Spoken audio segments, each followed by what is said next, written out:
Papa Dudut. Magandang araw po sa inyo. Ako po si Eros, 37 years old na ngayon at electronic engineer sa isang manufacturing company dito sa Pampanga. Nakatapos po ako ng college sa tulong ng tita kong nasa abroad. Hiwalay na po kasi ang mga magulang ko at kumikita naman si nanay sa paglalabada. Pero kulang na kulang pa rin yon para sa amin. Sa bayarin pa lamang sa kuryente at tubig ay hirap na ang nanay ko. Si tatay naman ay hindi na nagbibigay ng suporta sa amin mula noong sumama na siya sa kabit niya. Matagal-tagal akong naging tambay matapos makagraduate, Papa Dudut.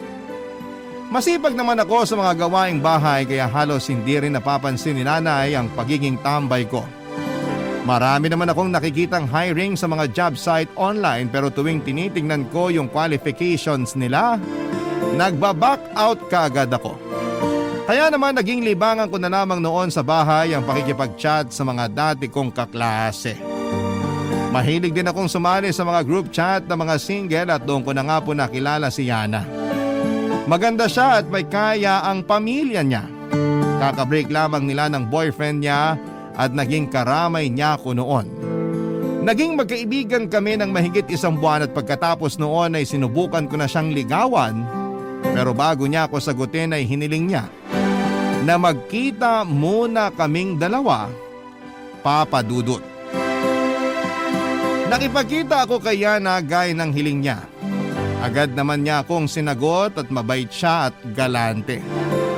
Palagi siyang nagbibigay sa akin ng kung ano-anong regalo kahit na wala namang okasyon.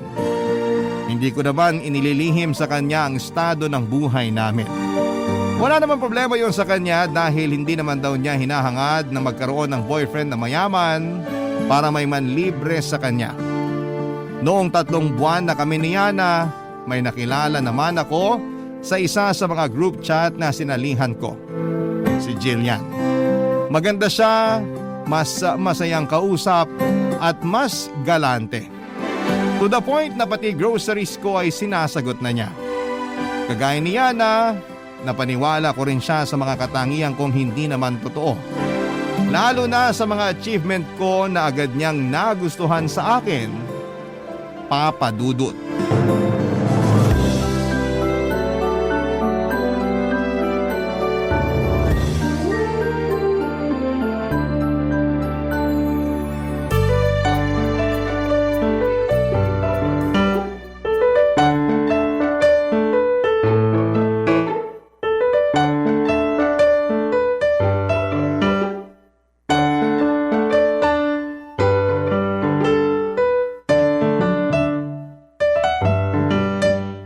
Dami naman masyado nitong pinamili mo, babe.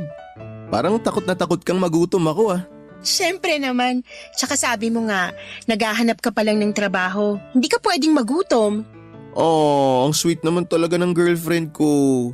Ganito naman talaga ako kahit sa boyfriend ko dati. Ay, kung kaya ko lang sana maging ganyan ka-sweet eh. Kaso, hindi naman ako mapera kagaya mo. Pagmamahal lang ang kaya ko ibigay sa'yo. Corny ha? Pero seryoso, sabi ko nga sa'yo, hindi ako materialistic. Tsaka, mas gusto ko yung love language mo.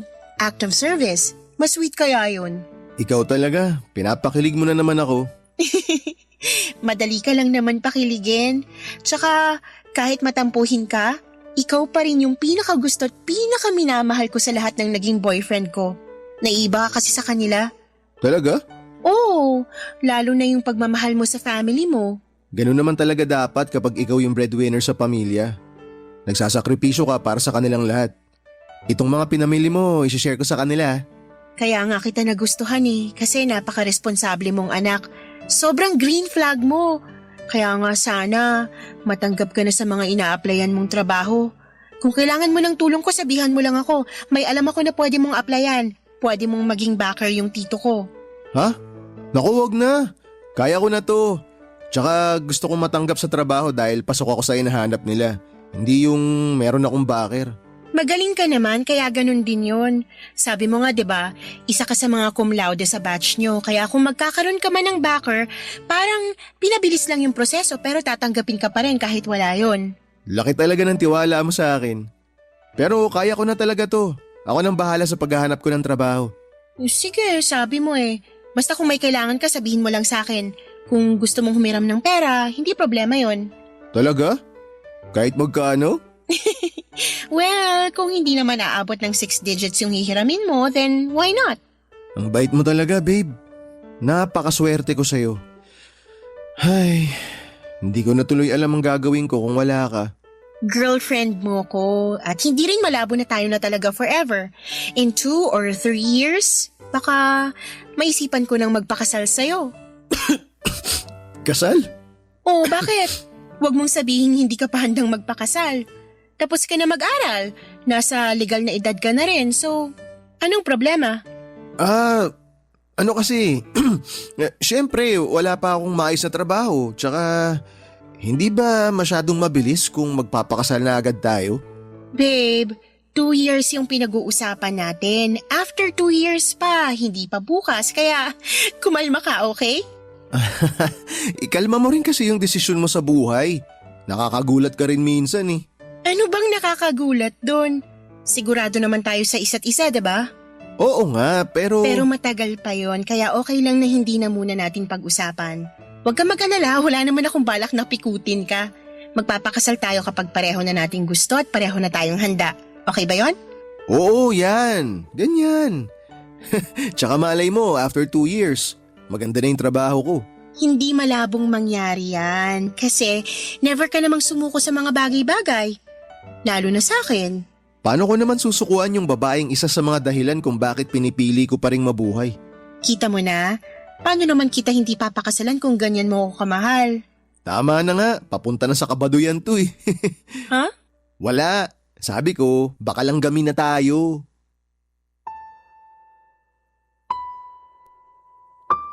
Papadudot, gusto ko naman talaga si Jillian, pero aaminin ko na kahit kami na noon, ay hindi pa ganon kalalim ang nararamdaman ko para sa kanya. Pero lahat ng gusto ko sa isang babae ay nasa kanya na, kaya hindi naman siya mahirap na mahalin. Mas nangibabaw lang siguro noon sa akin yung pakinabang niya kesa sa anumang nararamdaman ko. Ngunit kahit gustuhin ko si Jillian ay batid ko naman na hindi pwedeng magtagal ang relasyon namin dahil kami pa rin ni Yana. Kapag nalaman nito na may iba pa akong karelasyon ay siguradong malaking gulo yun. Mula nang maging kami ni Jillian ay hindi na po ako umuwi sa bahay namin, Papadudot. Nangungupahan na lamang ako sa boarding house. 6,000 ang renta sa kwarto. May isang double deck sa loob nito at sapat na space para sa maliit na mesa at para sa mga gamit ko. Yung mga perang nakukuha ko kina Jillian at Yana ang pinanggagastos ko sa sarili ko at pang-upa ko doon sa kwarto. Nang malaman ni Joni na malapit lang sa pinapasukan niya ang boarding house ay nakihati siya sa akin sa renta para makatipid at hindi masyadong mapagod sa biyahe. Pero hindi yun alam ng dalawang girlfriend ko. Ang alam nila, umuwi ako sa amin at tinutulungan ko ang pamilya ko.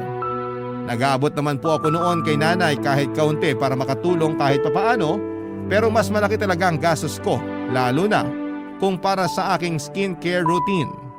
Malinis at maalaga po ako sa katawan, kaya kahit nadadagdagan ng edad ko ay hindi yon nahahalata, Papadudot. Sa mga unang buwan na pinagsasabay ko sina Yana at Jillian ay medyo naging smooth pa yon dahil wala naman silang nahahalatang kakaiba sa ikinikilos ko. Isa pa ay patas din ako sa kanila pagdating sa oras. Mabuti na lamang at pareho silang may trabaho kaya hindi kami madalas na nagkikita. Pero yung kaibigan ko ang tila konsensyang palaging bumubulong sa akin, Papadudot.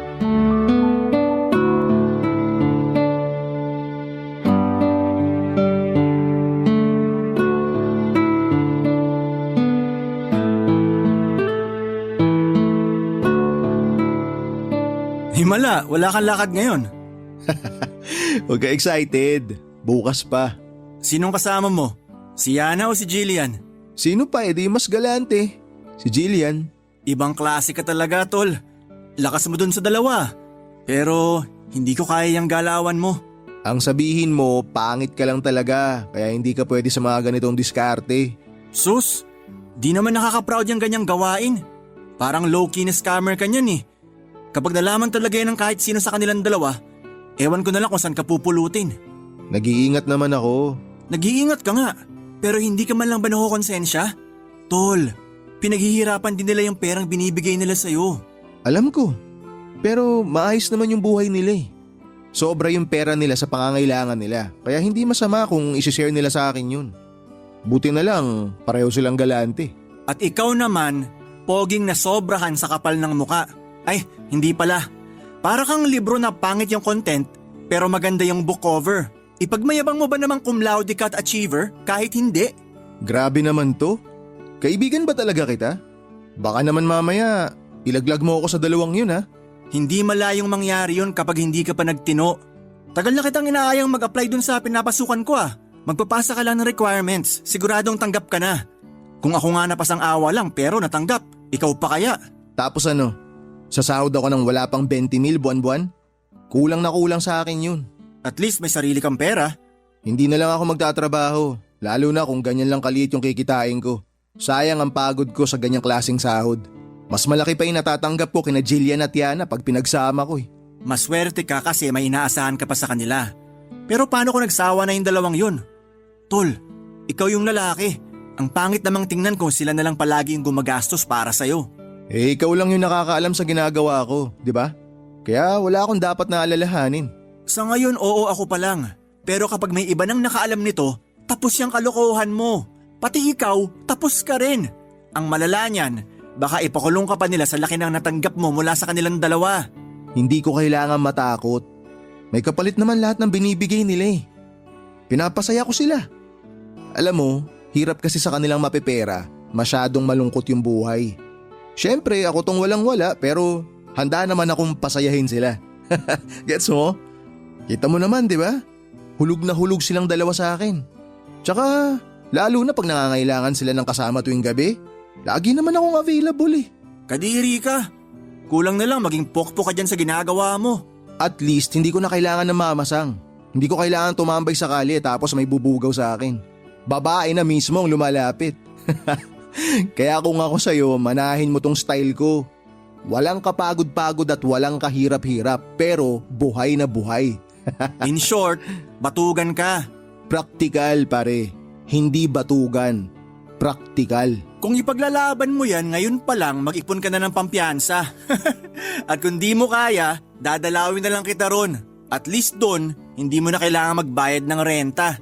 Sira ulo, hindi ako makukulong. Bago pa man nila ako mabisto, makikipaghiwalay na ako sa isa sa kanila. Kanino? Kaya na? Pwedeng siya, pwedeng si Jillian. Depende kung sino sa kanila yung unang magiging sakit sa ulo.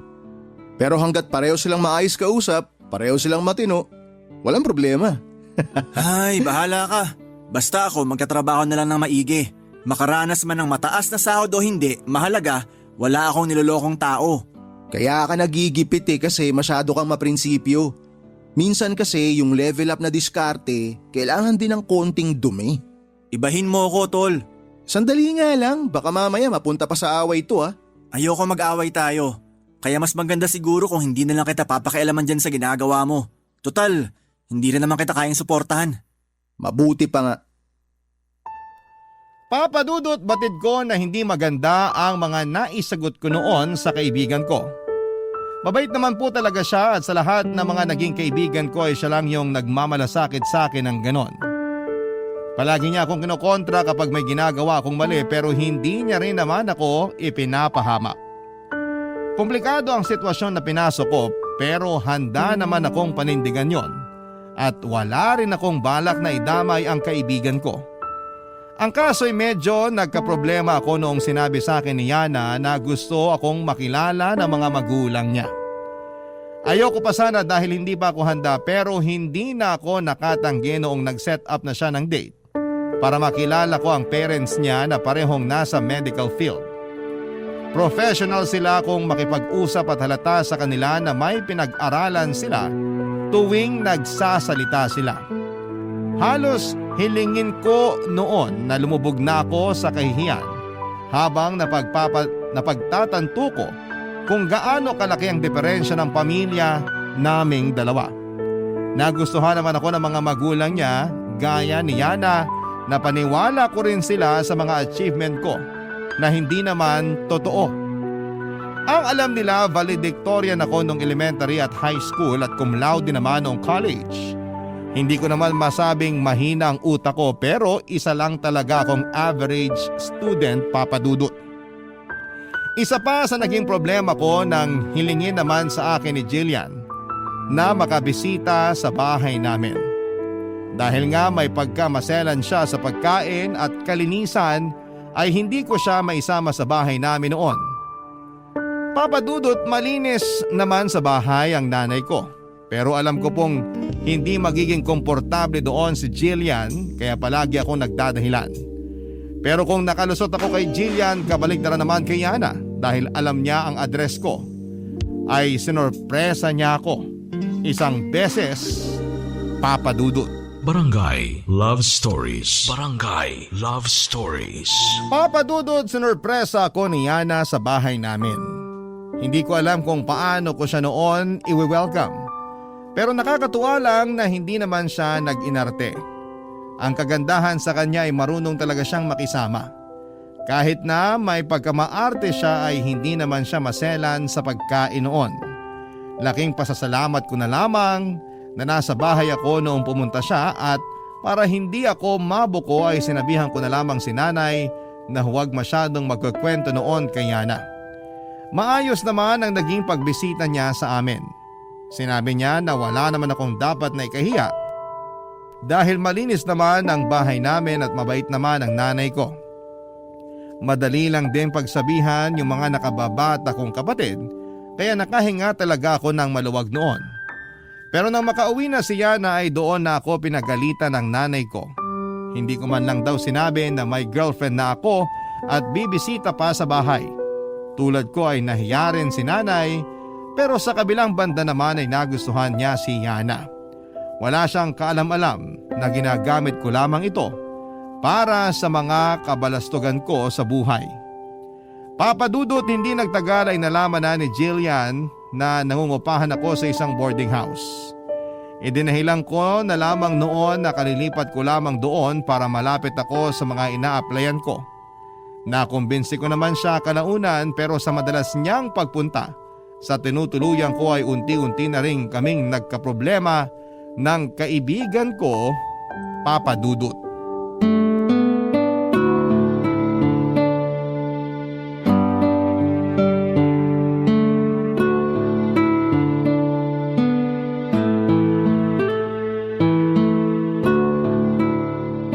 Uy, tol. Parang ang tahimik mo naman yata masyado.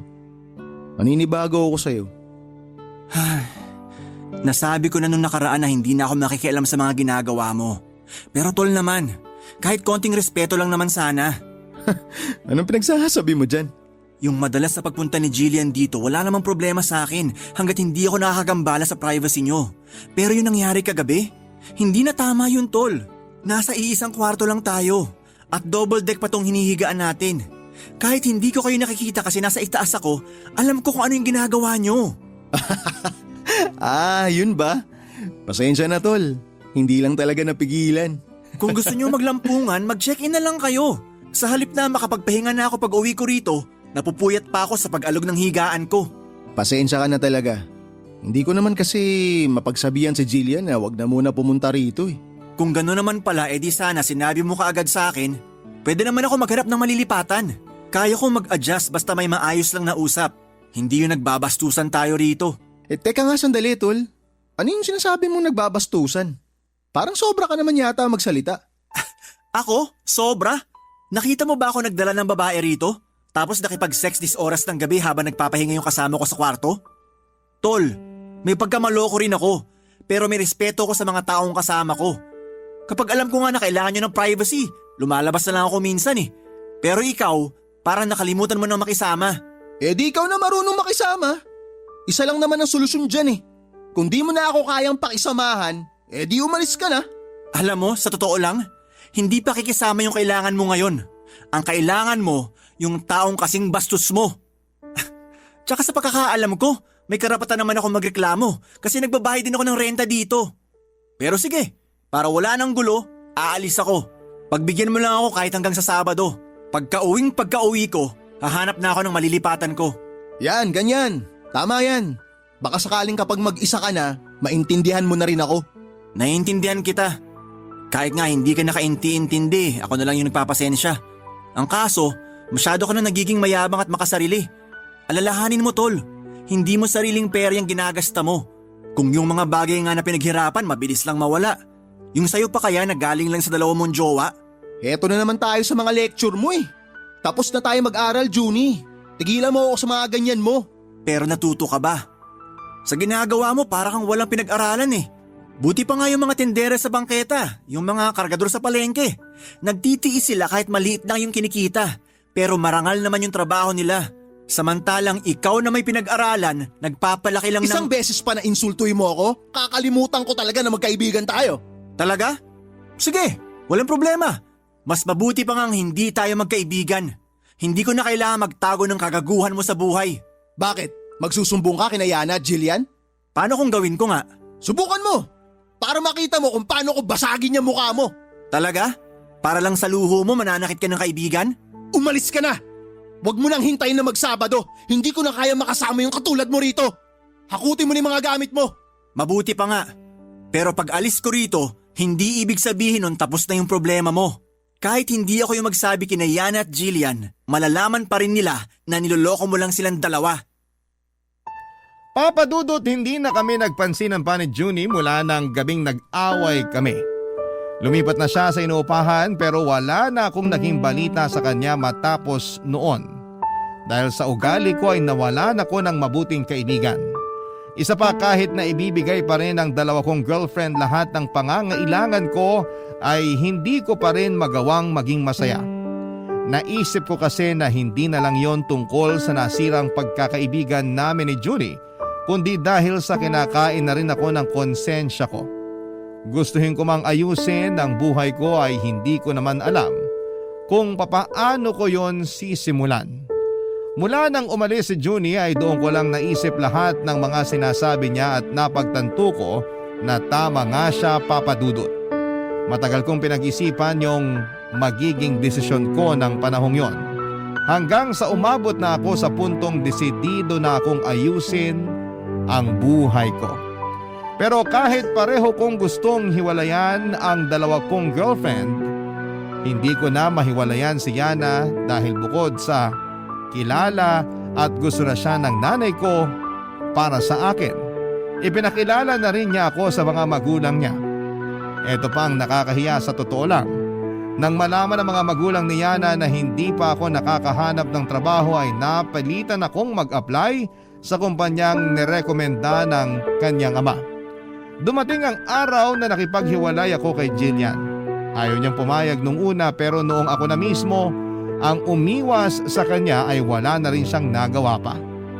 Alam kong nasaktan siya sa ginawa ko pero mas lalo lang naman siyang masasaktan kung hindi ko pa gagawin yon. Nagkaroon ako ng trabaho at pinanindigan ko yung relasyon namin ni Yana. Pumayag na rin ako noong minsan naming mapag-usapan na magpakasal na. Pero dumarating pa rin talaga noon ang pagkakataon na nagkakaproblema kami bilang mag-asawa. Isa pa, kahit na anong gawin kong pagpapakatino ay bumabalik pa rin ako sa dati kong mga gawain, Papa Dudut.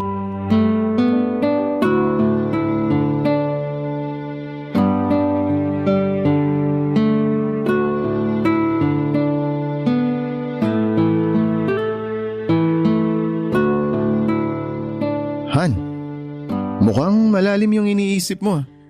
3 years na pala tayong kasal. Oo nga, 3 years na. Han, gusto ko nang magkaanak. Ha? Bakit naman gulat na gulat ka? 3 years na tayong kasal, Han.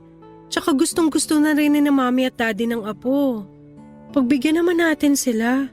Han naman, hindi pa ganun kalaki yung ipon ko. Hindi ko pa kayang gastusan yung para sa panganganak mo pag nagkataon. Buti sana kung papayag ka ng mga anak sa public hospital. Kung pera lang yung pinoproblema mo, ako nang bahala ron. Tsaka sa tingin mo ba, papayag yung parents ko na mga anak ako sa public hospital? O tapos ano? Sasabihin ng mga magulang mo na ako yung asawa mo pero sa kanila ko inaasa yung gasto sa panganganak mo. Bakit ba parang ang sama-sama ng tingin mo sa parents ko? Kasi magkaiba tayo ng estado sa buhay. Ako galing ako sa sobrang hirap na pamilya. Kayo, ni minsan sa buhay nyo, hindi kayo nakapag-ulam ng toyo at mantika. Tsaka alam mo sa totoo lang, lagi ako nanliliit tuwing tinatanong ako ng daddy mo tungkol sa pamilya ko. Wala namang kaso sa amin kahit na mahirap kayo. May narinig ka bang pangiinsulto sa parents ko? Wala naman, di ba? Tinulungan ka pa nga nila na magkatrabaho eh. Ay oo nga pala, tinulungan nila ako. At habang buhay ko ng utang na loob yun sa kanila. Hindi mo yun utang na loob. Ikaw pa rin naman yung nagtatrabaho, hindi sila. Tulong yun. Tsaka never naman silang nanumbat eh. Kahit na. Basta hindi pa ako handang magkaanak tayo. Hayaan mo muna makapag-ipon ako. Kung ihintayin pa kitang makaipon, baka hindi na tayo magkaanak. Paano mo naman nasabi yan? Hindi mo ba talaga alam kung bakit? O nagmamaang-maangan ka lang? Ay, alam ko na kung saan papunta tong usapan na to. Kaya tigilan mo na to. Okay? Please naman, Han. Kahit isang anak lang. Kaya naman kitang bigyan pero wag muna ngayon. Mahirap bang intindihin yun? Oo. Sobrang hirap mong intindihin. Lahat naman ginawa ko na para sa'yo. Ito lang yung hinihiling ko pero hindi mo pa ako mapagbigyan? Han, hindi lahat ng hiling na pagbibigyan agad. So kailan pa? Ako na lang ba palagi ang mag-a-adjust para sa ating dalawa? Ayoko na makipagtalo, okay? Magpahinga na tayo. May pasok pa tayo bukas sa trabaho. Hindi! Pag-uusapan natin to ngayon. Please, wag ka nang makulit. Tsaka na lang natin pag-usapan yung pagkakaroon ng anak. Kung hindi mo ako pagbibigyan sa gusto ko, maghiwalay na lang tayo. Ano? Hindi mo narinig? Maghiwalay na lang tayo. Huy, ano ka ba? Napaka-OA mo naman. Hindi ka lang pinagbigyan sa gusto mo, makikipaghiwalay ka na? Kasi lagi na lang ikaw yung nasusunod sa relasyon nating to. Mahal kita, alam mo yun. Pero sa ipinaparamdam mo sa akin ngayon, parang hindi ka pa rin sigurado sa akin kahit kasal na tayo. Ikaw lang yung nag-iisip na may problema tong relasyon natin. Hindi! Matagal nang may problema. Matagal na ako may alam pero hindi ko sinasabi kasi ayoko mawala ka sa akin. Ha? Anong ibig mo sabihin? Alam kong nambababae ka. Wala akong babae. Huwag ka nga nang bibintang. Hindi ako nang bibintang, alam mo yan. Hindi ko alam yung sinasabi mo. So sinungaling yung mga mata ko? Hindi totoo yung mga nabasa ko sa phone mo? Pinakialaman mo yung phone ko? Bakit ka nangingialam ng personal na gamit? Hindi yun yung punto ko. Yung punto ron, matagal mo na akong niloloko. Kung ano man yung nakita mo, wala lang yon. Madalas lang ako makipagbiruan sa mga katrabaho ko. Kaya please lang, huwag kang gumawa ng issue. Papadudot, dahil sa naging pagtatalo namin noon ni Yana ay matagal din kaming hindi nagkibuan. Iniwasan naman niyang makarating pa yon sa mga magulang niya dahil alam niyang makikialam ang mga ito sa aming dalawa. Pinag-isipan ko naman ang hinihiling niya pero hindi ko pa talaga nakikita ang sarili ko noon na magkakaroon na bumuo na ng pamilya. Isa pa, pagkatapos ng kasal namin ay napag-usapan naming hindi muna kami magkakaanak. Kaya naman nagulat din ako nang bigla na lamang yung hiniling sa akin ni Yana. Pero aaminin ko po, Papa Dudut, tama naman si Yana. Tama ang ibinibintang niya sa akin na hanggang sa pagkakataong yon ay nambababae pa rin ako. Ginagawa ko pa rin noon yung ginagawa ko sa kanilang dalawa ni Jillian. Gaya ng sinabi noon ni Junie, para akong libro na hindi naman kaaya-aya ang laman pero may magandang book cover. At yung book cover na yon ay lahat ng kasinungalingan ko para magmukha akong kagusto-gusto at perfect para sa mga babaeng pinopormahan ko. Kaya madali ko silang mapa-impress. Pero sa katagalan ay unti-unti akong kinarma, Papa Dudut. May nakaaway ako noon sa trabaho at nagkasakitan kami. Yon ang naging dahilan kaya natanggal ako sa kumpanya. Hindi ko yon pinaalam kay Yana at sa halip na maghanap ng bagong trabaho ay nakipagkilala na lamang ulit ako sa mga babaeng alam kong makakatulong sa akin sa pinansyal na aspeto ng buhay ko. Mas nahihiya kasi ako sa mga magulang ni Yana kesa sa kanya mismo. Ayoko naman na wala akong pang-share sa mga gastusin namin sa bahay. Lalong ayoko na mapansin ni Yana na wala na akong trabaho. Kaya araw-araw ay umaalis pa rin ako sa bahay, Papa Dudut. Noong kasagsagan ng kasinungalingan ko na yon ay naisip ko na hanapin ang social media account ni Jillian, Papa Dudut. Naisip ko na magiging maganda kung magkakaroon kami ng koneksyong dalawa. Barangay Love Stories. Barangay Love Stories. Papa Dudut, muli kaming nagkausap ni Jillian. Akala ko nga ay magagalit siya sa akin dahil sa pakikipaghiwalay ko noon. Pero hindi ganon ang nangyari. Nakipagkita siya sa akin para makapag-usap kami ng mabuti. Nagkaroon naman daw siya ng boyfriend nung nagkahiwalay kami pero hindi rin sila nagtagal. Sa dami ng pinag-usapan namin ay wala ni isa sa mga naikwento ko ang katotohanan. Naniwala naman siya na wala pa rin akong napupusuan noong time na yon. Siyempre hindi ko sinabi sa kanya na asawa ko na si Yana. Yung tungkol naman sa pagkakatanggal ko sa trabaho, ang sabi ko ay kusa ako nag-resign dahil pinag-iinitan ako doon. At sa ilang oras lang ng pag-uusap namin ay parang bumalik kaagad kami sa dati. Gusto niya na magkabalikan ulit kami noong sinabi kong single pa rin ako. Siyempre hindi naman ako tumanggi sa kanya, Papa Dudut. Yun naman talaga ang gusto kong mangyari. Ang maging kami ulit at matulungan niya ako sa problema ko sa pera. Ilang buwan ding nagpatuloy ang relasyon namin ni Jillian nang hindi nalalaman ni Yana. Hindi pa rin kami noon nag-uusap ng asawa ko pero ang alam niya, kinananay muna ako umuuwi habang hindi pa kami nagkakaayos. Hindi niya alam na madalas na akong tutulog sa kondo ni Jillian at halos doon na nga ako tumira. Pero Papa Dudut, kahit na anong pagsisinungaling ang gawin ko, darating at darating pa rin talaga ang karma.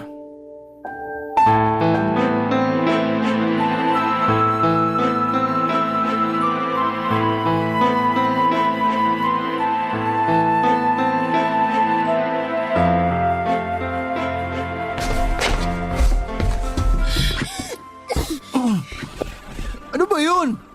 Ilugar mo nga yung pagiging isip bata mo. Natutulog pa yung tao eh. Mabuti nga ako isip bata lang. Eh ikaw, napakasinungaling mo. Manloloko ka. Ano? Saan naman ang galing yan? Hindi saan kundi kanino, Eros. At alam mo kung kanino ko nalaman na niloloko mo ako? Sa asawa mo lang naman. Ano? Hindi ka makapagsalita kasi totoo? Totoo, diba? Sorry. Sorry? Yan lang ang masasabi mo matapos mo akong paikutin at perahan? Sa ginawa mo, kahit murahin kita ng paulit-ulit, kulang na kulang pa yun eh. Grabe ka, Eros! Ang tagal mo na pala akong niloloko. Matatanggap ko pa sana kung ngayon lang eh. Kasi ilang buwan pa lang naman, pero yung nangyari 5 years ago, ang lala mo! Pinagsabay mo kami ni Yana! Sinabi niya yun sa'yo? At bakit hindi? Niloko mo rin siya. Sinabi niya sa akin na may relasyon na kayo 5 years ago pa. So anong ibig sabihin nun, ha? Hindi totoo yun. Matagal na kaming hiwalay ni Yana. Sinabi niya sa'yo lahat ng mga yon kasi gusto niya akong siraan. Hindi niya kasi matanggap na hiniwalayan ko na siya. Pati ba yung kawalan mo ng trabaho, paninira niya lang din? Ginawa mo na akong tanga noon kaya hindi mo na ako mapapapaniwala ngayon. Huwag kang maniwala kay Yana, please. May sakit sa pag-iisip yun. Hindi niya alam kung ano yung mga sinabi niya sa'yo. Yun nga yung dahilan kung bakit ko siya hiniwalayan eh. Kasi wala na siya sa katinuan. Siya ba talaga yung wala sa katinuan o ikaw? Jillian, makinig ka naman sa akin, please. Ayoko na! Ayoko nang makinig sa mga kasinungalingan mo. Alam kong paiikutin mo lang ako ulit. Hindi kita pa iikutin. Ang kailangan ko lang makinig ka muna sa akin. Kahit sandali lang. Makikinig ako sa'yo kung magsasabi ka na ng totoo. Totoo naman lahat ng sinabi ko sa'yo eh. See? Hindi mo kaya. Yung isang beses na nagsinungaling ka, matatanggap ko pa eh. Mapapalampas ko pa sana yun at mapapatawad pa kita.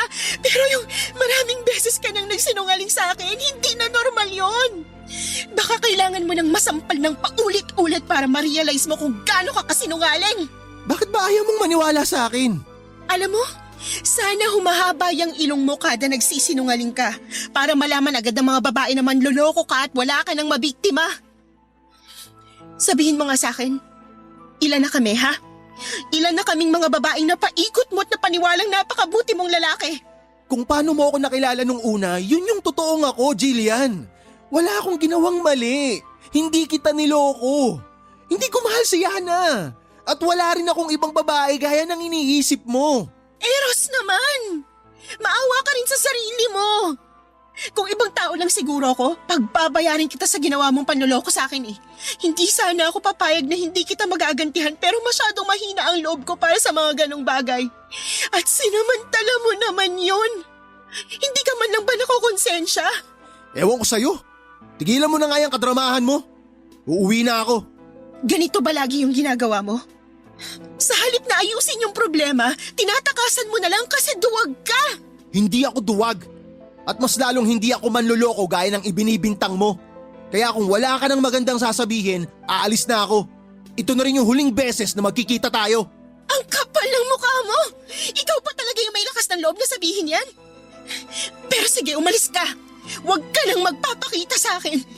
Sana karmahin ka sa lahat ng ginawa mong panloloko sa amin! Papadudot, nagkatotoo ang hiling ni Jillian na sana'y karmahin ako sa mga ginawa kong panloloko. Bumalik ako noon kay Yana pero hindi na niya ako tinanggap muli. Pinalayas niya ako sa apartment na tinutuluyan namin at sinabi na rin niyang makikipaghiwalay na siya sa akin. Sinubukan ko, Papadudot, na bumalik sa pamilya ko. Akala ko ay itataboy din ako ng nanay ko kagaya ng ginawa sa akin ni Yana at Jillian. Pero tinanggap niya ako matapos kong sabihin sa kanya ang katotohanan. Yun pa lang ang unang beses na nagsabi ako ng purong katotohanan sa tanang buhay ko. Pero ni katiting na panghuhusgay wala akong nakita sa mga mata ni nanay. Pinatawad niya ako kahit matagal ko silang pinabayaan, Papadudot. Tinanggap niya ulit ako bilang anak niya at yon ang nag-motivate sa akin para ayusin na talaga ang buhay ko. Nang matanggal ako sa trabaho ay nahirapan akong makahanap muli ng bago. Pero para hindi ako matenga ng matagal sa bahay at makatulong sa nanay ko kahit papaano ay ibinenta ko yung ibang mamahaling sapatos, sombrero at alahas ko na galing kina Yana at Jillian. Kalahati ng pinagbentahan noon ay ibinigay ko kay nanay. Bumili naman ako ng second-hand na laptop na magagamit ko sa trabaho kung sakali.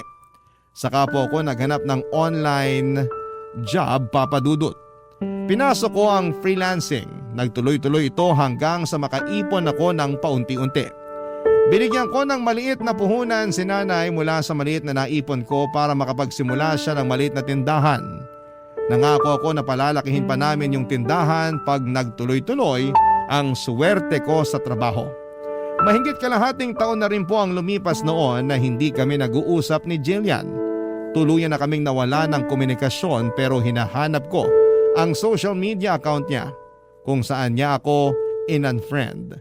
Alam ko na hindi niya agad mababasa ang message ko pero nagpapadala pa rin ako ng mensahe sa kanya para humingi ng tawad. Umaasa ako na kahit na hindi niya i-accept ang message request ko ay mabasa niya ang mensahe ko.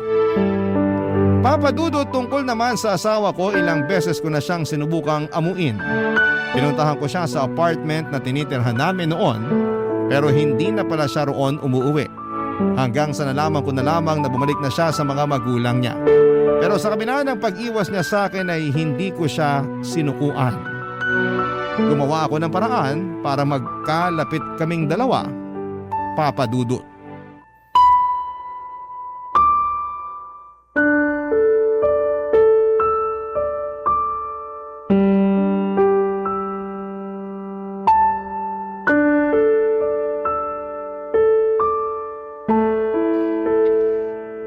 Ginagawa mo rito? Alam na ng parents ko yung ginawa mo kaya hindi ka na pwede rito. Gusto lang sana kitang makausap. Gusto kong humingi ng tawad sa lahat ng mga nagawa ko sa'yo. Hindi na ako maniniwala sa'yo, Eros. Malay ko ba? Baka mamaya isa na naman to sa mga kasinungalingan mo. Han, hindi. Hindi naman kita pipiliting maniwala eh. Gusto ko lang talagang humingi ng tawad sa'yo. sa lahat ng mga panloloko ko. Kung iniisip mo yung tungkol kay Jillian, wala na kami. Siya na mismo yung nakipaghiwalay sa akin. Buti naman at hindi na siya nagpakatanga sa'yo. Nakakaawa nga siya eh. 2 beses mo nang pinagsamantalahan yung kabutihan niya. Paano mo nga pala nalaman yung tungkol sa kanya? Alam mo naman siguro na pinagdududahan na kita, 'di ba? Nagtanong-tanong ako sa mga kaibigan mo sa trabaho. Nakakatawa lang kasi inilaglag ka sa akin ng mga kaibigan mo. Ibig sabihin nun, hindi ka rin naging mabuti sa kanila. Sabagay, hindi na nakakapagtaka. Magaling ka lang naman sa mga taong may pakinabang sa'yo eh. Pero kapag wala silang pera, wala silang halaga sa isang kagaya mo. Hindi ko sila mga kaibigan. Alam ko rin na ayaw nila sa akin kaya nila ginawa yun. Kahit naman ako. Pagkatapos ng nalaman ko, hindi ko nagugustuhin pang mapalapit sa'yo. Hindi ka naman siguro tanga para hindi mo maintindihan kung gaano kasakit yung ginawa mo sa akin. Tsaka sigurado ako na hanggang ngayon, marami ka pa ring nilolokong babae. Han, maniwala ka man o hindi, wala na. Wala na talaga. Tinigilan ko na yun. Nagkausap na rin kami ni nanay. Okay na kaming dalawa. Meron na nga rin pala akong trabaho. Work from home. Mas malaki yung kinikita ko ngayon kesa sa trabaho ko dati. Kaya makakaipon na ako para sa baby natin. Baby natin? Huwag na, Eros. Baka karguhin na naman kita kapag nagsama tayo ulit. Lakas ng loob mong sabihin noon na magsulo na tayo pero ako rin naman pala yung magbabayad ng renta sa apartment. Bigyan mo naman ako kahit isang pagkakataon pa. Please, Yana. Nagsasayang ka lang ng oras. Umuwi ka na. Wala kang mapapala sa akin. Kung ayaw mo na makipagbalikan sa akin, okay lang. Naiintindihan ko yun. Pero sana mapatawad mo pa rin ako. Gusto mong mapatawad kita? Sige, bibigyan kita ng isa pang pagkakataon, pero sa isang kondisyon. Kakausapin mo yung mga magulang ko. Ano? Pati ka makasagot. Ano pa nga bang aasahan ko sa'yo? Sigurado naman ako na hindi mo kayang harapin yung mga magulang ko at humingi ng tawad sa kanila. Ayaw mo nga pala ng nahihirapan. Kung yun ang gusto mo, sige. Kakausapin ko sila. Sabihan mo lang ako kung kailan sila pwede. Pwede sila anytime. Eh ikaw, handa ka na bang kausapin sila? Baka napipilitan ka lang. Hindi ako napipilitan lang. Gusto ko talagang gawin to para sa'yo. Talaga lang ha? Paano kung ipahiya ka ng mga magulang ko? Okay lang. Inaasahan ko na rin naman yun. Dapat lang. Alam nga namang yakapin ka nila pagkatapos ng ginawa mo. Naiintindihan ko talaga kung saan nanggagaling yung galit mo. Pero aaminin ko, medyo kinakabahan ako ngayon. So hindi ka natutuloy? Nasa loob lang naman sila. Kaya ngayon pa lang, sabihin mo na kung makikipag-usap ka sa kanila o hindi. Tutuloy ako. Kakausapin ko sila. Good! Kapag pinatawad ka ng parents ko, saka lang tayo mag-uusap ng tungkol sa atin. Hindi lang kasi ako yung niloko mo eh. Gustong-gusto ka pa naman ng mga magulang ko tapos pati sila dinamay mo sa mga kasinungalingan mo. Naging mabuti sila sa'yo. Tsaka sana pag kinausap mo na sila, magpakatotoo ka naman. Ito na yung huling chance mo. Kaya kapag hindi ka nila pinatawad, huwag ka nang umasa na magkakaayos pa tayo. Papadudot, kahit kabadong-kabado ako ng gabing yon ay hinarap ko ang mga magulang ni Yana. At gaya nga ng inaasahan ko ay galit na galit sila sa akin, lalo na ang daddy niya. Nakatanggap po ako ng mga masasakit na salita mula sa kanila, pero hindi ko na yon dinamdam pa dahil karapatan naman nilang magalit. Nag-iisang anak kasi nila si Yana kaya ganoon na lamang ang pagmamahal nila sa asawa ko. Matapos naman ang sermon at pagpapaamin nila sa akin, kumalma na rin noon ang mga magulang niya. Hiningi ko ang kapatawaran nila pero ibibigay lang daw nila yon kung papanindigan ko na si Yana. Pagkatapos ng gabing yon ay ginawa ko ang lahat para magkaayos ulit kami ng asawa ko. Palagi ko siyang pinupuntahan sa kanila tuwing tapos na ang trabaho niya. Minsan naman ay sinusundo ko siya at matagal-tagal din bago niya ako tuluyang napatawad, Papa Dudut. At nung magkabalikan na kami, sa halip na mangupahan ay tinanggap muna namin ang offer ng mga magulang ni Yana na doon muna kami makitira sa kanila habang nag-iipon kaming mag-asawa ng pampagawa ng sarili naming bahay. Nagpatuloy ang pagbabago ko noon hindi lang para kay Yana kundi para na rin sa magiging anak namin. Tungkol naman sa kaibigan kong si Johnny ay nagkausap na ulit kami at nagkaayos na rin. Siya pa nga mismo ang nagsabi na kunin ko siyang ninong kapag nagkaanak na kami ng asawa ko. Sa ngayon, Papa Dudut, ay may isa na kaming anak ni Yana. Nagpasya na rin ako na gamitin na lamang ang tinapos ko para magkaroon ng stable job. Maswerte naman akong natanggap sa isang manufacturing company dito sa Pampanga. Noong nagsimula ako sa trabaho ay naintindihan ko naman na hindi pala talaga kalaki ng sweldo. Kaya naman tinuloy ko pa rin ang pagiging freelance ko para mas mabilis na makapag-ipon. Ang kaibahan lang, part-time ko na lamang yon. Pero noong nagka-pandemic ay medyo halos tinutukan ko ulit ang pagiging freelance since work from home siya, Papa Dudut. Mabuti na lang at hindi ko binitawan. Kaya habang inaayos pa yung klase ng schedule namin sa full-time job ko ay nagawa kong rumakit sa bahay. Hanggang sa naging normal na ulit ang lahat. Ngayon ko na-realize na mas masarap palang gastusin ang pera na galing sa pinaghirapan mo. At kung ano man ang naging pagkakamali ko noon ay hindi ko na inulit pa yon. Hanggang dito na lamang po, Papa Dudut, ang kwento ko at maraming salamat po sa inyo at sa Barangay LS 97.1. Ang inyong forever kapuso at kabarangay, Eros. Dear Papa Dudut, handa ka bang makipagtalo sa oras, wag lang mawala ang taong nagpapalimot sa iyo sa oras? Ako nga pala si Fatima, 30 anyos. Solong anak sa pamilya, lumaking may malaking takot sa Diyos. Lumaking mapagmahal na anak. Lumaking mapagmahal sa magulang. Maswerte nga akong may tuturing dahil napunta ako sa mga magulang na hindi pabaya at marunong magmahal at maging responsable. Hindi kasi lahat ay nabibiyayaan ng ganitong klase ng mga magulang. Kaya naman ginagawa ko ang lahat para maipakita ang lubos kong pasasalamat sa aking mga magulang. Hindi na ako nagkaroon ng kapatid dahil ayon sa aking mga magulang ay hindi na kinaya ng matres ng nanay ko ang magdala pa ng isang sanggol sa mundong ito. Kaya siguro ako nabusog sa pagmamahal at atensyon dahil wala akong naging kahati sa mga magulang ko. Yon ang nakikita kong magandang resulta kapag solong anak ka lamang. Mahal na mahal ko ang mga magulang ko, Papa Dudut. Sa kanila ko natutunan na may forever nga. Kung makikita nyo lang kung paano sila nagmahalang dalawa, akala mo'y mga binata't dalaga pa lamang sila. Kung pwede ko lang i-post sa Facebook Reels ang mga paglalambingan at harutan nila. Baka nakarami na ako ng mga shares at stars.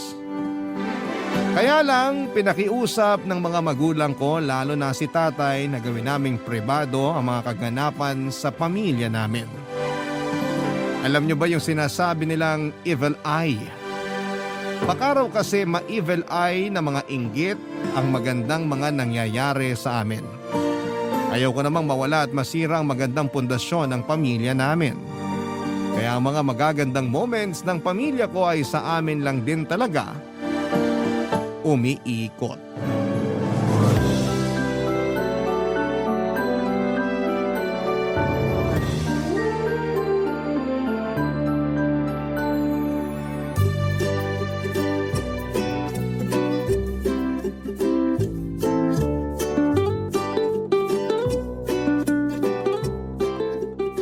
Fatima anak, ano po yun, Nay? Mamaya pagkatapos nating kumain, baka naman pwedeng palambing na hilutin mo ang likuran ko. Nananakit kanina habang nag-aabang ako ng jeep. Biglaan lang, ewan ko ba? Nagulat ka pa talaga sa pananakit ng likuran mo? Pareho na tayong 65. Kahit hindi tayo gumagalaw, magdidesisyon ng likuran natin sumakit kung kailan niya gusto. Ay wag mo nga akong itulad sa'yo. Mas bata ako ng ilang buwan sa'yo. Kaya dapat, ikaw lang ang sumasakit ang likuran ng walang dahilan. Nasa tukador niya rin po ba yung langis, Nay? Lotion na lang ang gamitin mo. Naubos ko na yung langis ng 1 linggo. Ako na lang magpahit sa'yo ng lotion, darling. Malambot ang mga kamay ko.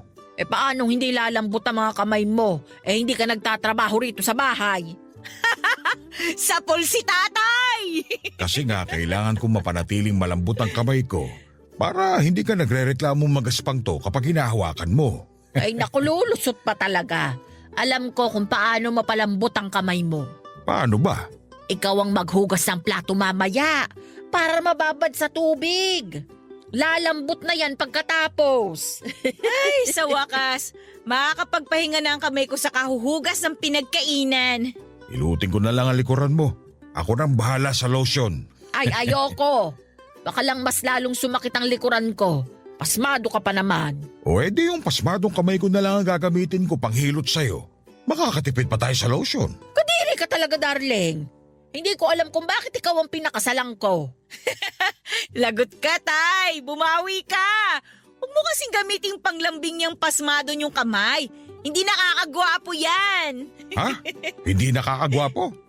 Eh dahil nga sa pasmado kong kamay, kaya napaibig ko ang nanay mo. Hindi ba, darling? Napaibig mo ako dahil ikaw lang tong may pinakamagandang tricycle sa lugar natin. Dahil nga sa hudas na tricycle na yon, kaya ako pinasma. Pinasma ka dahil marami kang babaeng hinahatid sa tricycle nung binata ka pa lang. Ay hinahatid ko lang naman sila para makipagsayawan. Ikaw naman, pinagsisiloso mo pa rin ang mga yon. Si Lukring, lagi mong hinahatid kahit wala namang pasayaw na pupuntahan. Hindi ko naging tipo si Lukreng. Mawalan man tayo ng bigas ngayon. Huwag mong idamay na sumpain ng bigas. Mas importante yon kaysa sa pagiging babaero mo noon. Bumalik na naman tayo sa nakaraan. Nagiging historya na naman si nanay, oh. Nakabuo na naman po siya ng time machine dahil sa selos. Napakasilosa mo eh. Alam mo namang sa'yo lang ang puso ko. Pati na tong pasmadong kamay ko. Sinasabi mo lang yan. Pero palatandaan ang pasmadong kamay mo sa mga babaeng hinatid mo sa tricycle noon. Ano bang pwede kong gamot na inumin, Fatima? Para mawala na tong pasma ng kamay ko. Kahit mawala ang pasman niyo, Tay, hindi pa rin mawawala ang selos ni nanay. May karapatan ako magselos, no? Darling! Kung hindi ka nang bababae, hindi ka naman sana papasmahin. Ay! Darling! Ayaw pa hawat ni nanay, oh! Tumawag ka ng tulong, Fatima! Papadudot, bumagsak na lamang si tatay sa sahig at halos hindi na ako makagalaw noon. Kahit na ilang beses na akong sinigawan ni nanay para humingi ng tulong sa kapitbahay.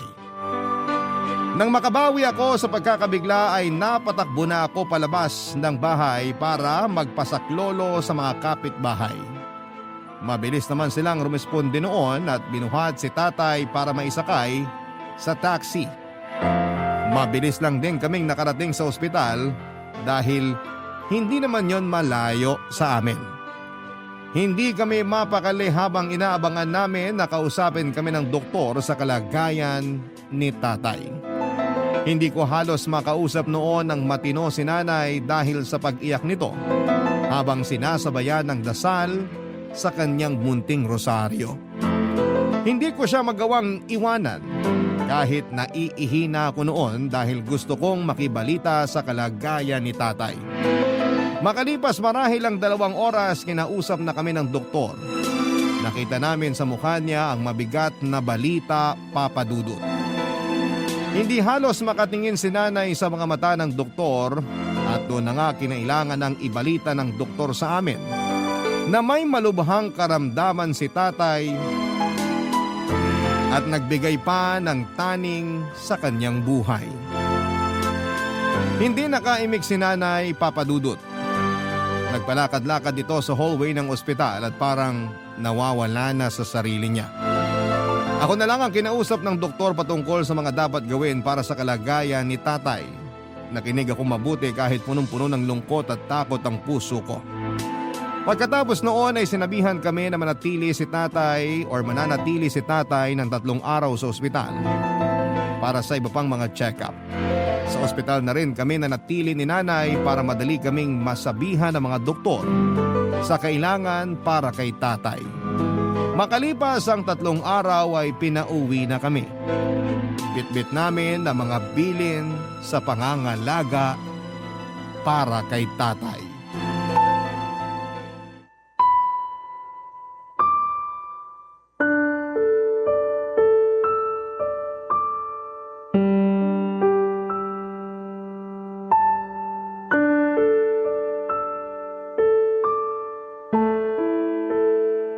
O tay, dahan-dahan lang po sa paglalakad.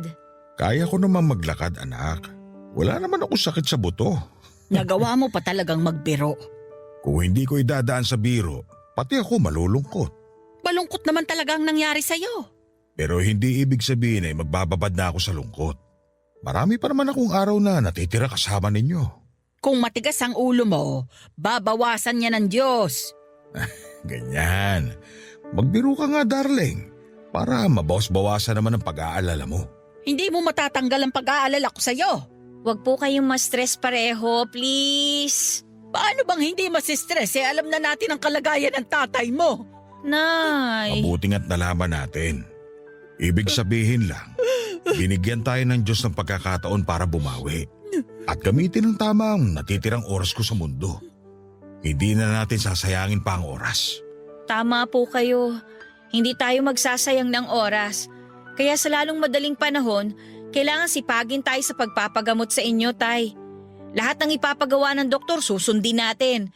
Lahat ng gamot, bibili natin. Kung kailangan manatili sa ospital, gagawin natin. Ihahanda ko na lagi ang bag para sa mga damit mo. Kung sakaling kailangan nating mag-apura sa biglaang pagpunta mo ulit sa ospital. Mabuti ng handa. Bibili ako ng bagong unan mo bukas para magamit mo sa ospital. Pinaghahandaan niyo ang sakit ko. Bakit hindi niyo na lang paghandaan kung paano pa ako mapapasaya habang nandito ako sa mundo? Kapag magaling na po kayo, paghahandaan naman natin ang magpapasaya sa inyo. Konting tiis lang po, tay. Makakapasyal at magagawa nyo ng muli lahat ng gusto nyong gawin. Sasamahan pa namin kayo ni nanay kung gusto nyo magsabong ulit. Tama si Fatima. Magpagaling ka ngayon. Sa susunod ka na magpakasaya. Gusto kong magpakasaya ngayon at sa mga dulo ng araw ng buhay ko. Yun lang ang gusto kong gawin. Hindi naman pwede yan. Kailangan nating mapahaba ang buhay nyo, tay. Para mahaba rin ang panahon na makapagplano ng magpapasaya sa inyo. Kayong dalawa talaga. Kung ano-ano naiisip. Bakit hindi nyo hayaan kung ano mangyayari ngayon? Parang ang gusto mong gawin hayaan na lang namin na kumalat ang sakit sa buong katawan mo.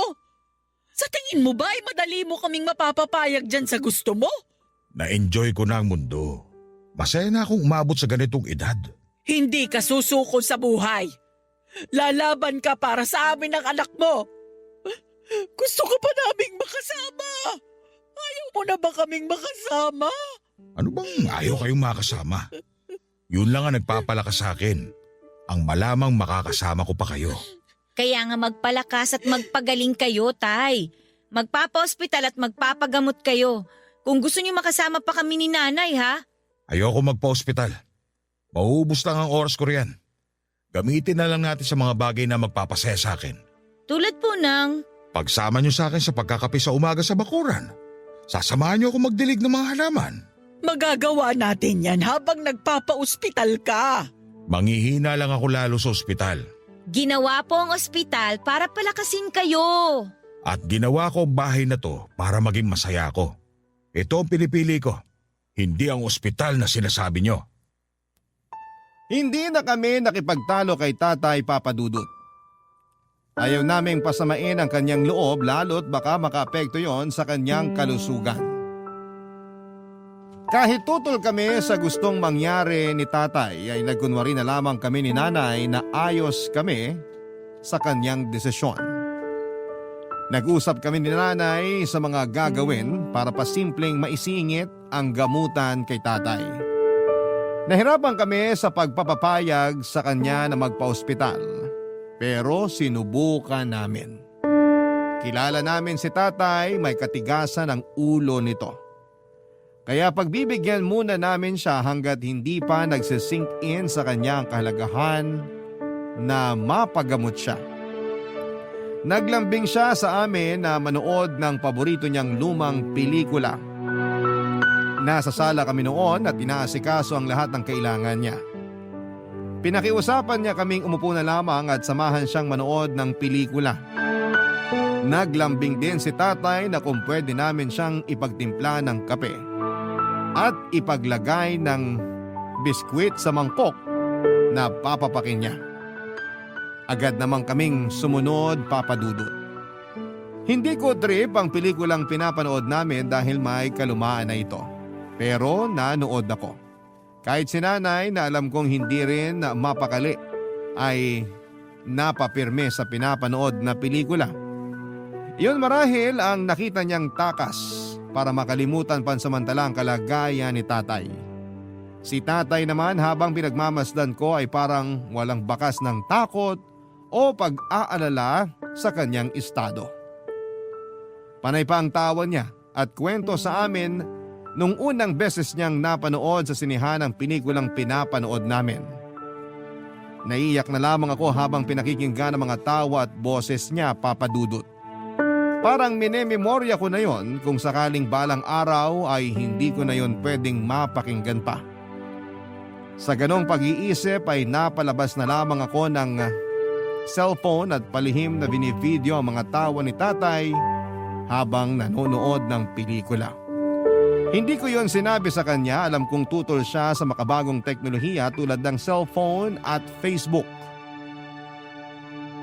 Pero para sa amin, Papa Dudut, malaki ang tulong ng teknolohiyang yon para maiimbak ang mga nalalabing mga alaala ng tatay ko sa amin, Papa Dudut. Barangay Love Stories. Barangay Love Stories. Papa Dudut, nakumbinsi namin si tatay na magpa-ospital. Natagalan nga lang kami bago nagawa yon, may katigasan din kasi ang ulo ni tatay. Kung hindi pa umiyak at nagmakaawa si nanay kay tatay ay hindi papayag si tatay na muling magpakita sa ospital. Gusto naming mapahaba ang buhay niya. Marami pang mga okasyon na gusto namin siyang makasamang buhay at malusog. Yon ang paulit-ulit naming pinapaunawa sa kanya kung bakit gusto naming ituloy ang pagpapagamot niya. Labag man sa kanyang kalooban ay sinunod niya kami. Ayaw din kasi niyang nakikitang na-stress si nanay at umiiyak. Yon ang malaking kahinaan ni tatay.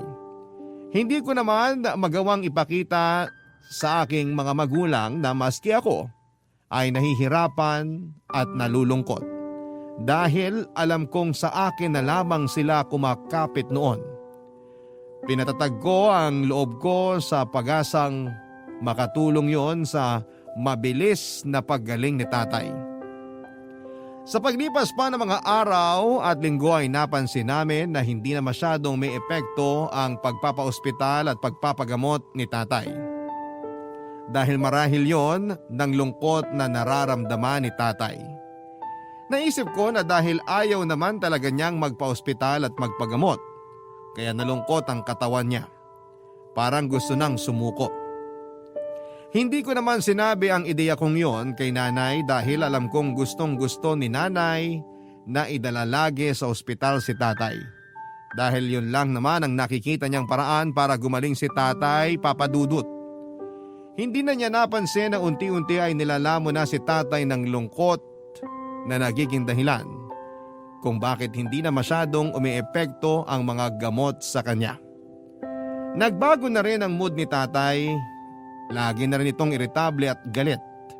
Kahit konting bagay lang na mapansin niya ay papatungan niya lagi ng galit.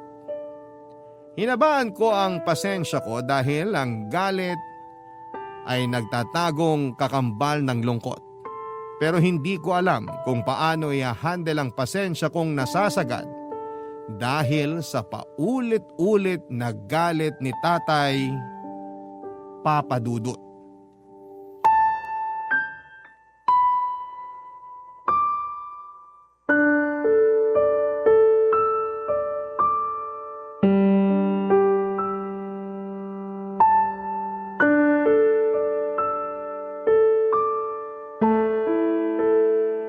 Oh, hindi mo na naman ginalaw ang pagkain mo, darling. Pang ilang beses na ito. Busog nga ako eh. Paano kang busog? Sabi ni Fatima, kahit ang pananghalian mo, hindi mo kinain. Iniinom mo na lang agad ang gamot mo. Hindi ba yun naman ang gusto nyo? Uminom ako lagi ng gamot. Gamot, gamot, gamot. Sinunod ko naman. Pero Tay, kailangan kasi may laman ng tiyan nyo para hindi humapdi yung sikmura nyo. Para rin umepekto ng mabilis yung gamot. At kailangan mong magpalakas. Pagkain ang tutulong sa'yo para maging malakas. Kumain ka na, darling. Ang dami nyo gusto ipagawa sa akin. Magpalit na lang kaya tayo ng katawan. Kung pwede lang ay ginawa ko na. Alam mo namang mas nahihirapan ako kapag nakikita kang hindi maayos at malusog. Ano magagawa ko? Binigyan ako ng sakit. Hindi ako maayos. Tanggapin na lang natin yon. Ayokong tanggapin na lang kasi gusto kong bumalik ka sa dati. Wala nang babalik sa dati. Ganito na ako. Tay, huwag naman po sanang mawalan ng pag-asa. Andito kami ni Nanay, tinutulungan ka. Nagpapakatotoo lang ako sa kalagayan ko. Alam naming mahirap ang kalagayan mo. At mas lalo nyo pa pinahihirapan dahil sa mga pinipilit nyo sa akin. Masama bang ipilit sa'yo na magpagaling ka? Masama na pinipilit nyo akong magpa-hospital at magpagamot. Hindi naman yun ang gusto ko. Ang sabi mo, gusto mo pang makasama kami ng matagal. Pero hindi ako tatagal kung labas-masok ako sa ospital. Tay, kung susundin natin ang sinasabi ng doktor, gagaling po kayo. Kung susundin nyo ang hiling ko, alam ko kung paano pagalingin ang sarili ko. Sige nga, sabihin mo sa amin ng anak mo kung paano ka magpapagaling nang hindi nagpapatulong sa doktor. Sabihin mo. Hayaan nyo akong mabuhay ng normal, tulad ng dati. Pero hindi na ito tulad ng dati. Alam ko! Pero dahil sa kakapamukha nyo sa akin na kailangan ko magpa-hospital at magpagamot, mas lalo ako nai-stress at nalulungkot.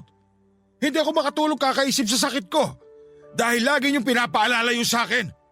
Hindi ba pwedeng kalimutan muna natin ang sakit ko? Hindi niyo na ba talaga kayang iparamdam sa akin na ako pa rin ang padre di pamilya na malakas at kaya kayong suportahan? Tay! Hindi yung lagi niyo na lang ako inaalalayan. Ultimo paghinga ko kinababahala ninyo. Sino hindi makakaramdam ng panghihina sa pinapakita niyo sa akin? Nag-aalala lang kami sa'yo.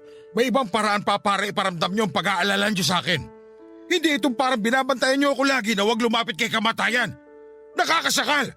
Nakakainis! Kung pagbibigyan po namin kayong bumalik sa normal, mapapangako nyo bang magiging masaya na kayo ulit? Hindi na magagalit. Yan lang naman ang hiling ko. Hayaan niyo akong mamuhay ng normal. Gaya ng dati. Kahit hindi ko ipangako, magkukusa ang katawan ko maging masaya at malakas. Kung yan ang mapapangako mo, sige. Mangangako na rin kami. Kapag padre di pamilya nga naman ay ayaw mong makita na mahina ka sa harapan ng iyong pamilya. Kahit pa sabihing sugatan na ang isang ama ay kailangan niyang ipakitang kaya niya at malusog pa siya. Andun kasi ang pride niya, Papa Dudut. Yun ang nakalimutan namin ni Nanay tungkol kay Tatay. Buong buhay nakasama namin si Tatay at hindi ito nagpakita ng kahinaan sa harapan namin ni Nanay. Alam naming maraming pagkakataon na itong nagalusan at nalunod sa mga problema. Pero hindi niya yon ipinakita sa amin ni Nanay. Napakatapang ni Tatay.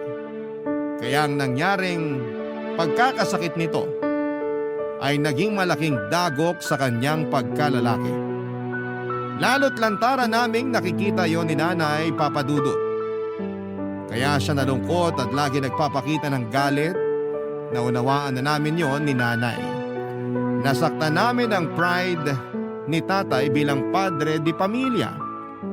Pinag-usapan nga namin yon ni Nanay. Kapag nagpapahinga nun si Tatay ay nag-uusap kami madalas ni Nanay para gawin ang makabubuti para kay Tatay. Alam naming makabubuti kay Tatay ang magpagamot at magpa-ospital. Pero sa napansin namin ay mas lalo lamang siyang nangihina. Hindi kasi yon tinatanggap ng pride niya bilang isang ama. Alam namin na gusto niyang siya ang umaalalay sa amin at hindi ang kabaligtaran. Gustuhin man naming ipaunawa sa kanya na walang kaso sa amin kung kami ang mag-alaga at titindig para sa kanya, pero gusto rin naming alagaan ang pride niya bilang isang padre di pamilya. Sa ganung paraan ay naiisip namin na mas makakayanan niya ang bigat ng dinadala ng kalusugan niya. Mas manunumbalik ang lakas at saya niya. Wala namang masama kung susubukan naming pakinggan ang hiling niya na paghinto sa ospital. Susubukan lang naman, baka sakaling tama nga si Tatay Papa Dudut.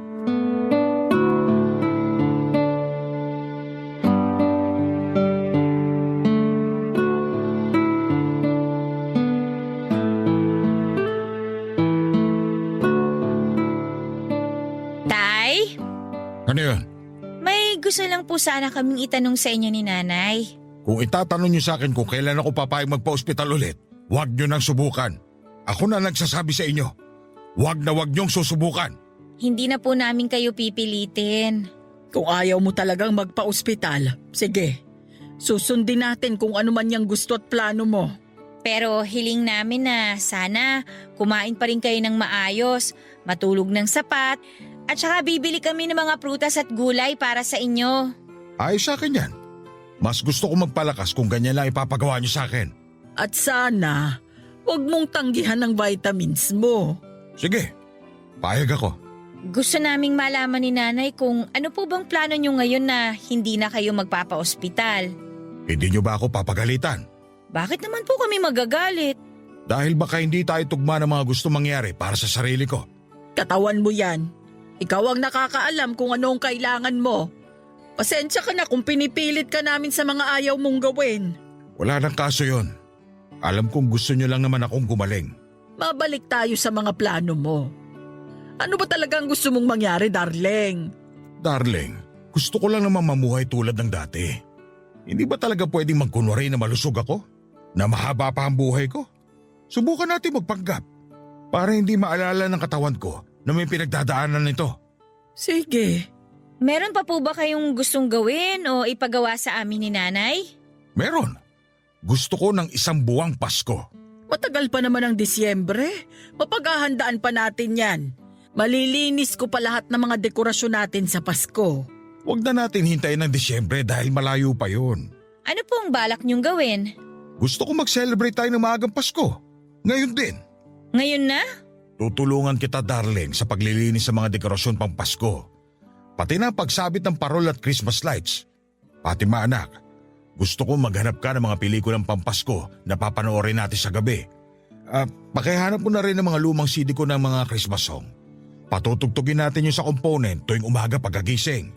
Sasabayan natin ng mainit na kapeng barako o batirol.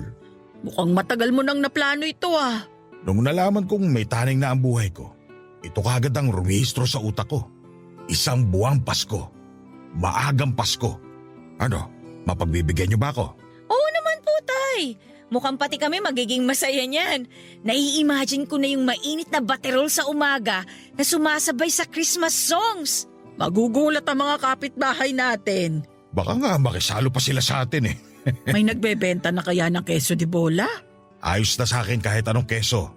Ipapares ko sa mainit na monay at batirol. Hanap din ako ng hamon de bola mamaya. Sana makabili. Para mas malasahan pa natin ang Pasko. Nagustuhan ko tong plano mo, darling. Nararamdaman na ng katawan ko ang Pasko. Dapat magpalitan din tayo ng regalo, ah. May naihanda na akong regalo para sa inyo. Itinago ko sa ilalim ng kama. Oh, huwag niyong titignan ha? Papa Dudut, nakita ko kung gaano kasaya si tatay ng mga oras na yon. Tila nawala ang pangangayayat at pamumutlaan niya. Sumigla ulit siya habang iniisa-isa ang mga plano niyang mangyari sa maaga naming Pasko. Yan lang pala ang makapagbabalik ng saya sa kanya, Papa Dudut. Pinagtimpla pa niya kami ni nanay ng orange juice at pinagpainit ng pandikoko para mapagsaluhan namin habang nililista ang mga dapat naming gawin. Nagkatawanan at nagkatuksuhan pa. Para kaming bumalik sa mga panahon na hindi pa namin alam ang tungkol sa sakit ni tatay. Parang sulyap ko kay tatay na nangunguna sa pagpaplano. Si nanay naman ay nakita ko kung gaano kalapad ang ngiti niya habang pinagmamasdan ang panunumbalik ng sigla ng kanyang asawa. Masaya ako dahil masayang muli ang mga magulang ko. Pasko ng paboritong okasyon ni tatay. Naalala ko na bata pa lamang ako ay siya na mismo ang umaasikaso lahat para sa Pasko. September pa lamang ay nagsasabit na ito ng parol sa labas ng bahay. Chine-check na rin niya kung may napundibang ilaw sa Christmas lights namin. Sinusuklay ng maayos ang Christmas tree namin. Nakalista na rin ang mga balak niyang iregalo sa amin at sa mga inaanak niya. Ganon kung maghanda si tatay sa Pasko, Papa Dudut. Pati ang pagluluto ng Noche Buena ay siya rin mismo ang umaasikaso. Sa ganong paraan siya nabubuhayan at naliligayahan, Papa Dudut. Kaya pala yon ang hiniling niya sa amin noong mga panahong nanghihina at nalulumbay na siya. Pasko pala talaga ang pangbawi niya sa pinagdadaanan niya. Kaya wala kaming pagkatubaling ibinigay sa kanya ang maagang Pasko na gusto ni tatay, Papa Dudut. Barangay Love Stories. Barangay Love Stories.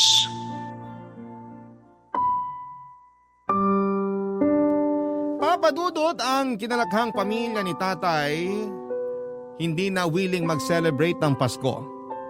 Hindi naman dahil bawal sa kanilang relihiyon kundi dahil kapos sila. Pasko kasi ang nagpapaalala sa kanila na wala silang perang pambili ng mga masasarap na pagkain at mga regalo. Ang kwento ni tatay noon ay gumawa siya ng parol na gawa sa straw at tansan para meron silang dekorasyon. Matagal na inipon ni tatay ang mga straw. Pinulot niya ang mga yon sa mga basurahan at sa mga tindahan na malapit sa kanilang bahay. Naiinggit kasi siya sa mga kapitbahay nila na kaliwat kanan ng mga dekorasyon. Kaya naisipan niyang gumawa ng parol nila. Pero hindi yon kinatuwa ng kanyang tatay at pinatapon kay tatay ang parol na ginawa niya. Pero hindi niya yon tinapon. Nilagay niya yon sa ilalim ng kanyang kama. At inilalabas niya sa tuwing nakakaramdam siya ng lungkot at inggit sa mga batang nakakapag-celebrate ng Pasko. Kaya naman noong nakawala na si tatay sa kahirapan ay sinigurado niyang matitikman niya lagi ang saya ng Pasko. Yun din ang pinaranas niya sa amin ni nanay. Hindi siya nagkulang sa amin pagdating sa pag-aasikaso sa Pasko. Gusto niyang maibigay sa amin ang masayang Pasko na hindi naibigay sa kanya ng mga magulang niya. Lagi yung sinasabi ni tatay sa amin ni nanay, Papa Dudut. Hindi naman ako nanawang pakinggan yon. Gusto lang kasing ipakita at ipaunawa sa amin ni tatay kung gaano kami kaswerte na nagagawa naming magsabit ng parol at magtayo ng Christmas tree kada Pasko. Dahil hindi lahat ay may kapasidad para makabili at makagawa noon. Lalo na ang mga handang pamasko. Kaya nga ang plano ni tatay na maagang Pasko ay sinuportahan namin ni nanay ng buong puso. Dahil nadadamay din kami sa kasiyahang dulot noon, Papa Dudut.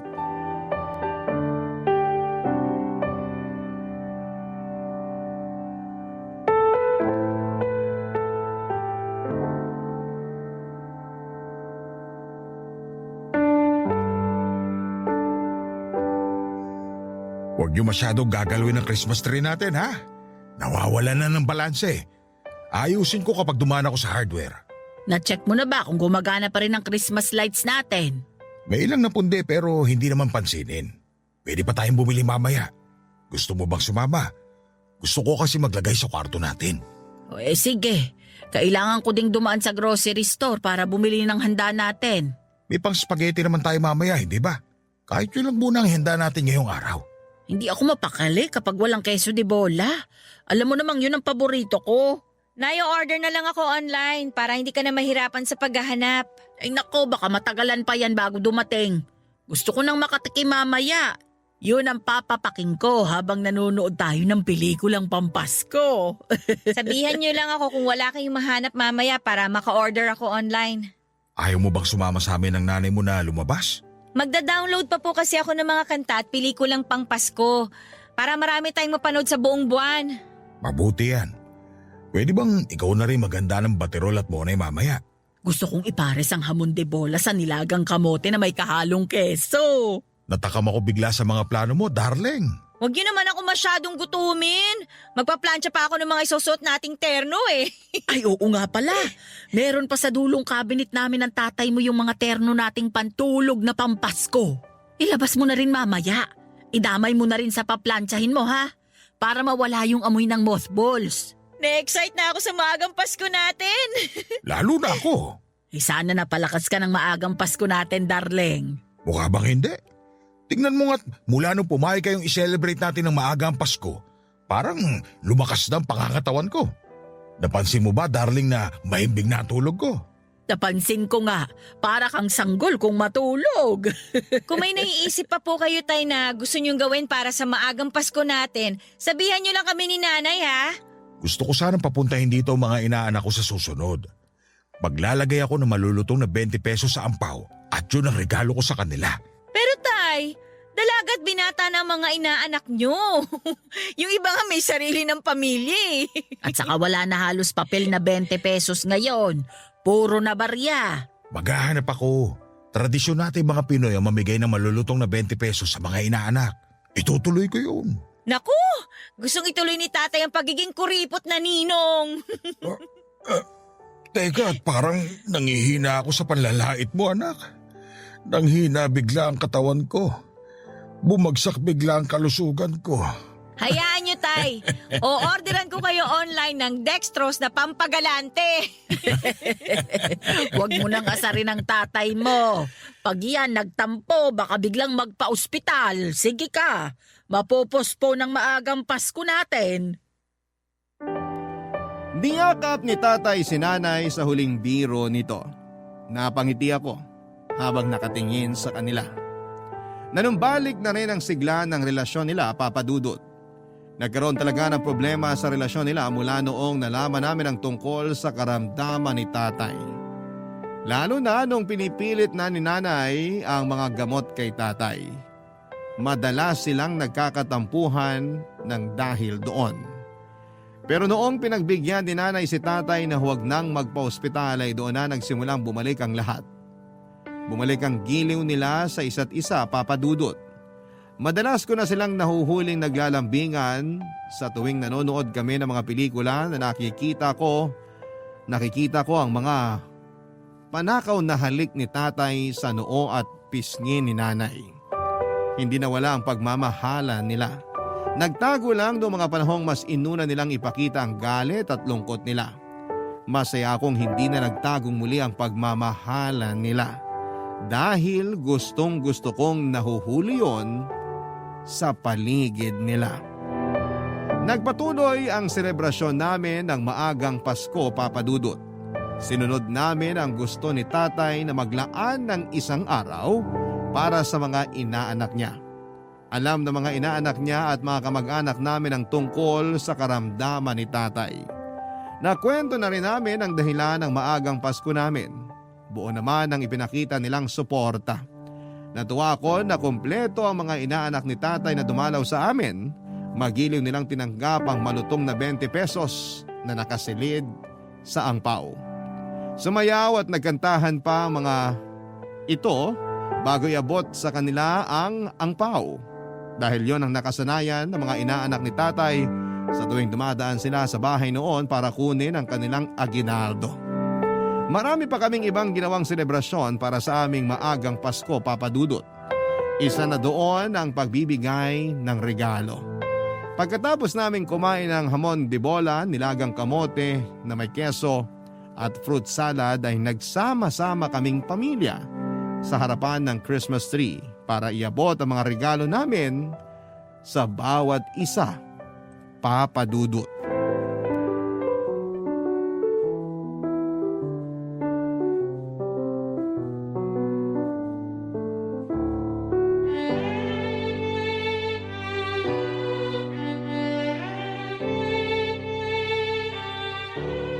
Fatima anak, ikaw muna magsimula mag-abot ng regalo para ako na impatso sa dami ng kinain kong kamote.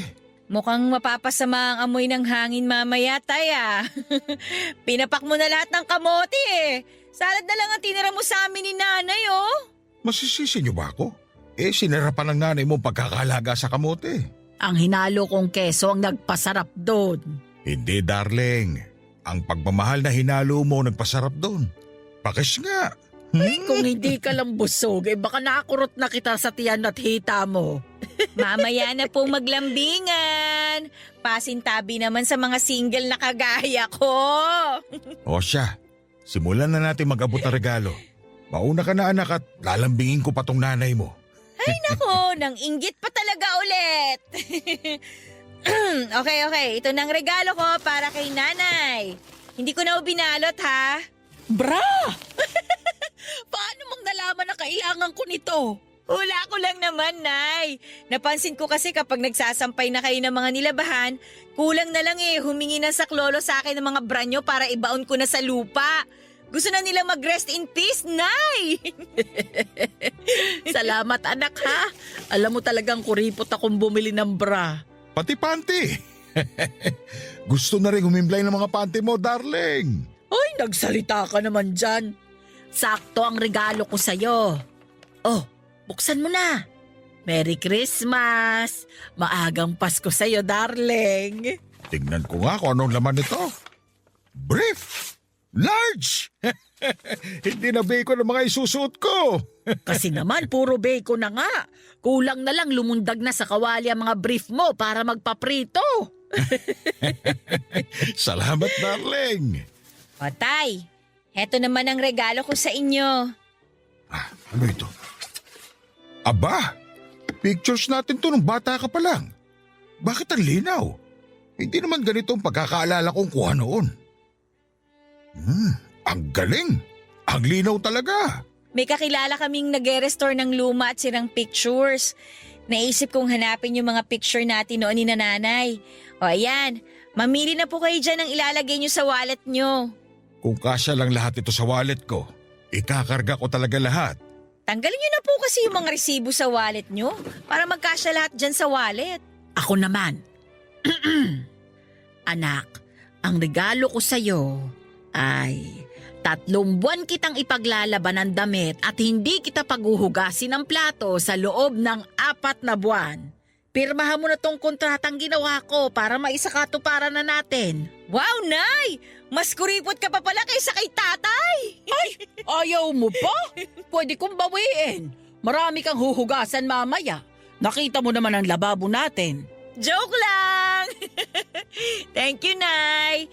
Tatagal na rin sa wakas ang nail polish ko. Kikinis pa ang kamay ko. Ako naman. Ito ang para sa'yo, darling. Ano ba ito? Lipstick! Napapansin ko kasi na lagi ka napapangiti kapag nagpapahid ka ng lipstick sa harapan ng salamin.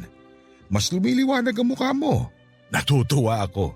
Kaya habang nandito pa ako sa mundo, ako ang supplier ng lipstick mo. Merry Christmas. Maagang Pasko, darling ko. Merry Christmas! Maagang Pasko sa'yo, darling ko. Salamat sa pagpapangiti mo sa akin. At syempre, hindi naman kita pwedeng kalimutan, anak.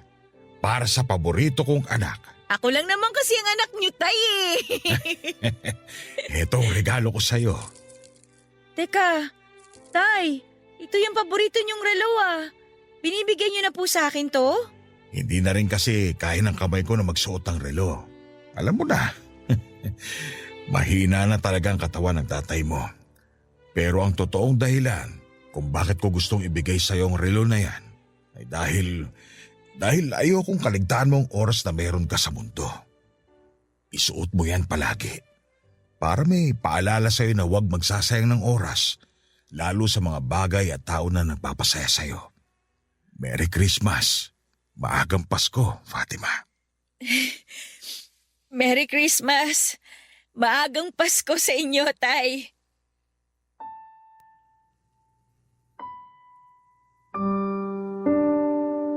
Nagyakapan kaming pamilya, nakangiti pero halatang nagpipigil ng pag-iyak. Iyak na dulot ng sobrang saya dahil nabigyan kami ng pagkakataon na makasama pa si tatay. Pinagmasdan naming muli ang mga regalo namin. Nagpicture din kami gamit ang lumang kamera ni tatay nung binata pa siya. Maalaga si tatay sa mga naging gamit niya nung binata pa lamang siya kaya naggamit pa namin yon. Pinagpatuloy namin ang selebrasyon ng maagang Pasko. Nag-videoke kami ng mga kantang pamasko at nung mapagod kumanta ay hinayaan na lang namin ang radyo ang magpatugtog ng mga malalamyos na awiting pamasko. Masayang masaya kami at hindi ko makakalimutan ang selebrasyong yon. Pakiramdam namin ay nagkaroon kami ng panibagong buhay at panibagong pag-asa para kay tatay. Sa ngayon, may paminsang-minsang atake si tatay na ng karamdaman niya. Hindi naman namin pinaparamdam kay tatay na nababahala kami. Natuto na kami. Gusto naming maging matatag sa harapan niya tulad ng ginagawa niya sa amin mula simula. Kailangan kami ng padre de pamilya namin at hindi kami aalis. Hindi namin ipaparamdam sa kanya na mahina siya.